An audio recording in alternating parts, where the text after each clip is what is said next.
Ayo, back at it again with another video. Thank you all for watching. I greatly appreciate it. So this was absolutely wild. Like I did not see this coming at all. But essentially, Russia was in a state of civil war. It was a coup. People were calling it. I have no idea. It happened as it ended as fast as it started. It was quick. Like I saw it all on Twitter, and like it was such an information blackout. We had like no one knew a whole lot of what was going on. Like there was like some reports, you see from like Russian Telegram channels, but you never really knew what information was accurate and what information was just total nonsense and BS. This is I thought this was funny because a coup is not something to like laugh at, but I'm not a huge fan of Putin, nor am I a fan of Prigozhin. So the fact that he was able to pull this off is insane. So if you're unfamiliar with Yevgeny Prigozhin, basically was an oligarch. He was apparently like catering service. He was like a Putin chef, and then he was like, you know what? I'm tired of being a chef. I'm gonna go be a mercenary warlord. Like what? Like first of all, what an insane just resume story arc. Just you go from Putin chef to basically you run your own mercenary you know group called Wagner. This is just insane. There's so many different articles about this, but I'm gonna be honest, I have no idea what to think about this because I'm still kind of like processing it. I'm not entirely sure what side to take. Like part of like again, I don't like Prigozhin at all, but part of me was like, you know what, this would be kind of funny if he actually does pull it off and he actually does get to Moscow. Like, look at it. He got control of Rostov on Don, went north to I have no idea how to pronounce that Narovnev, and it was like getting close to Moscow. Like that's just insane, and it all happened within like 24 hours of each other of everything starting. So let's kind of go through this because I'm still kind of processing it as well. June 23rd, 2023. So that was a little bit ago. According, today's date of recording, June 25th, 2023 at 11 p.m. So this was literally like a day and a half ago, literally like 2 days ago. Wagner Group, or PMC Wagner, Russian paramilitary organization, initiated rebellion against the government of Russia.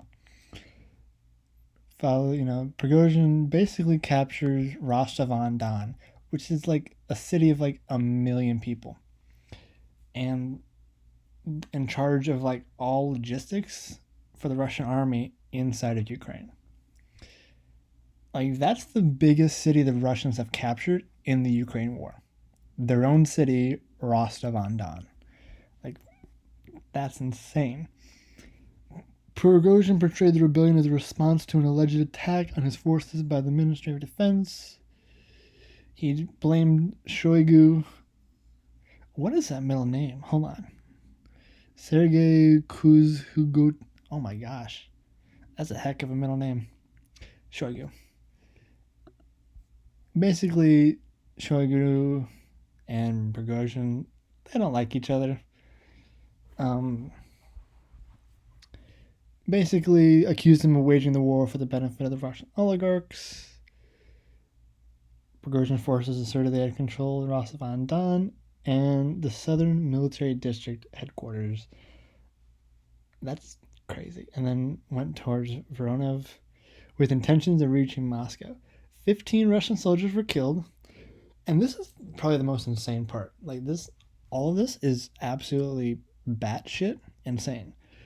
But this guy, Lukashenko, was the one that negotiated the peace settlement. This does not make sense at all. Either Yevgeny Prigozhin is a dead man walking in exile in Belarus, or he's the next president of the Russian Federation. Either way, that's scary because he's a warlord and a war criminal, and I mean, so is most of the Russian military. I mean, this. Look at this. PMC Wagner versus the Russian government, the Ministry of Defense, the Federal Security Service, National Guard, and Kadyrov was like, you know what, we're gonna join the Russians on this one. Kadyrov, he's already an interesting character, but for some reason I thought during the whole thing that he might side with Wagner because he wants, Chechen autonomy or whatever. Just look at this. Wagner had 25,000 soldiers. 25,000 soldiers. They only had 5 vehicles to sort and no reported loss of their own life. They shot down 6 helicopters and an airborne command center. This makes absolutely no sense. Prigozhin killed 20 Russian pilots, and Putin was like, you know what? You get immunity. This stinks to high heaven. Some deal was made, and I don't know that nobody knows what it is unless you're like on the inside on this. But yeah, Prigozhin doesn't like Shoigu, doesn't like Gerasimov, and basically Prigozhin took 25,000 soldiers, pretty much marched on Moscow and almost got there, and literally controlled Rostov-on-Don, a city with a population of, well, let's check it out, 1,089,000. That's crazy. That's wild. Absolutely wild. During World War I, Rostov-on-Don was briefly occupied by the Germans and the Austrians during 1918. And in 2023, it was occupied by the Wagner Group. There we go. This is crazy.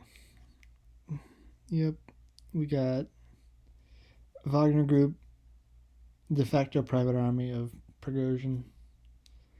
This is wild. This, to me, I thought this was a coup, but it might have been a civil war. I don't know. I think there's cracks definitely in Putin's, persona of invincibility. Like, Putin was running scared.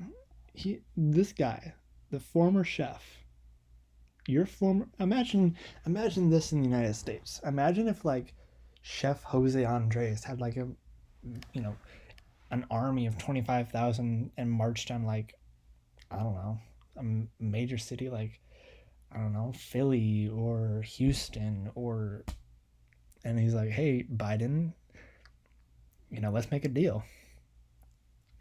This is madness. I'm still trying to process it.